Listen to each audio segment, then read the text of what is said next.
2024 లేదా 25లో డిగ్రీ లేదా బీటెక్ చదివారా? సాఫ్ట్‌వేర్ జాబ్ కోసం ఎదురు చూస్తున్నారా? అయితే కోడ్ జ్ఞాన్ 100 డేస్ కోర్సులో చేరండి. జాబ్ సాధించండి. Suman TV, I am your Sumantv. To what extent does the daughter-in-law have a right in the property of her maternal uncle? Today, let's find out what the laws actually say about such things. High Court Advocate and Ravieendranath are with us. Hello sir. Hi, Nagaraja. If we look at the property of her maternal uncle, to what extent does the daughter-in-law have that right? How will it be in general or not? Recently, the Supreme Court has also made some comments on the issue of whether the daughter-in-law has rights in the property of her maternal uncle. Nagaraja, I will try to explain it in detail. A girl who gets married and sets foot in her mother-in-law's house with her husband has some rights. The first point we should mention is that the right of residence is not only on the husband's side but also on the house belonging to the in-laws. The right of residence means that whether a woman has a husband or not, after getting married and moving to her in-laws' house, the in-laws have the right to provide her with a residential shelter.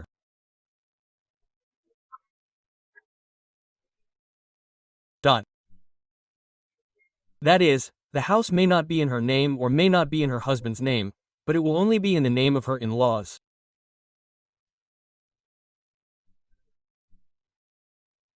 However, when a daughter-in-law enters that house as a daughter-in-law, the right to provide her with a residential shelter is the responsibility of both the husband and the in-laws.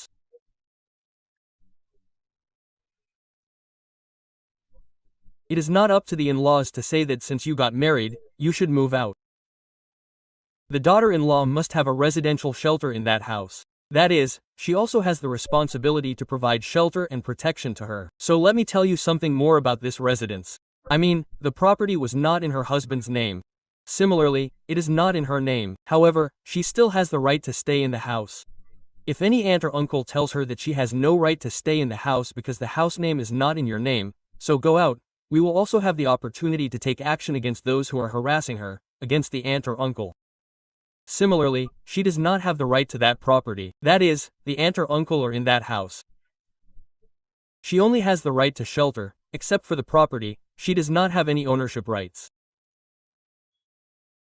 That is, her aunt or uncle can trust that property. So if the aunt or uncle has the right, except for the right to reside, there is no ownership rights. And in what cases can they get ownership rights? That is, even if they gave it through a will, now what the aunts have done is that they write a will. Suppose the will is written in the name of the daughter-in-law, that way she has the right to come.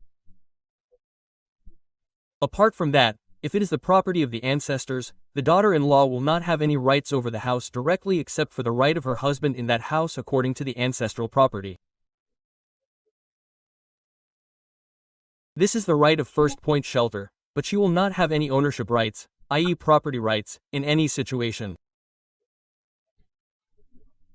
If she gets the share of her husband through will or if it is ancestral property, she will have the opportunity to use the share that she has with her husband.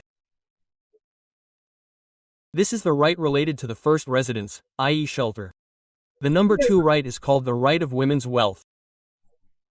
If there is no pasupu kunkumala richa, if there is any property from the property of other ancestors, i.e. on behalf of the mother, if that property is in the hands of the mother-in-law or maternal uncle, then she has the right to claim it under Section 106, that is, according to the Succession Act. Whatever wealth that woman has, it is completely related to her daughters-in-law and the in-laws there have no right to it. This is the second, and the third is, as I said, the right to protection. The right to protection means that the responsibility to provide her with complete security is also in the name of the in-laws' husbands. That is, the husband has no right to tell her to leave the house because your husband is of no value here.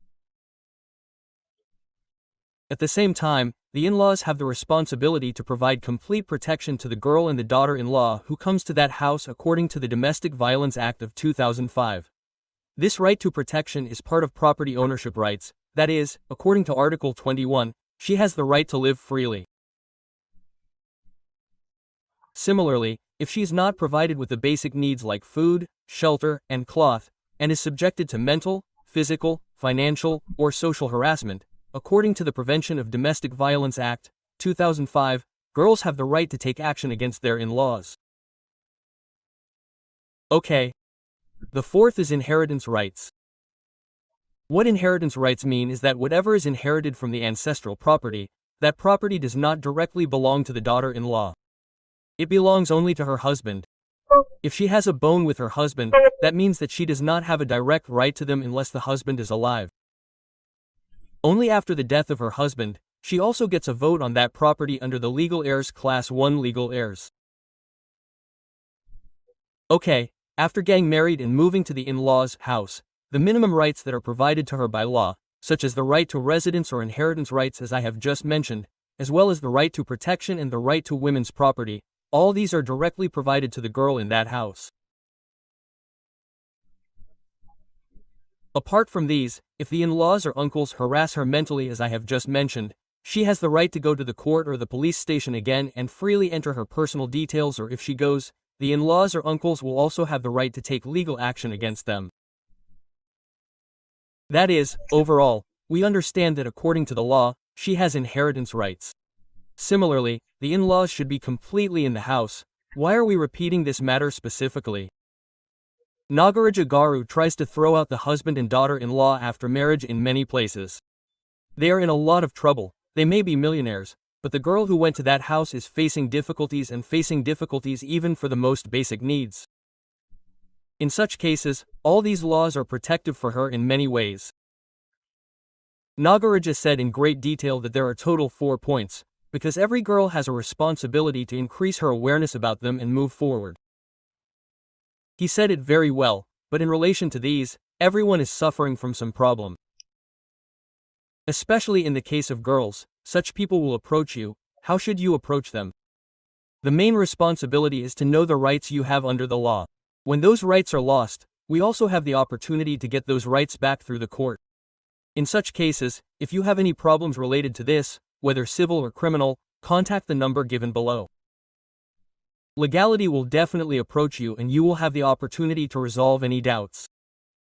Apart from this, if there are any disputes in the court, our legal team will also try to find a solution to them. Nagaraja Garu, definitely thank you. Thank you so much. Alaka Ravieendranath Garu, thank you so much. Nagaraja Garu, did you watch the video? Post your opinion on this video in the comment box, especially if you are the one who is looking for legal remedies for the problems you have. That is, if you want to clear them through them, then the contact number of the High Court Advocate as well as Ravieendranath Garu will appear on your screen.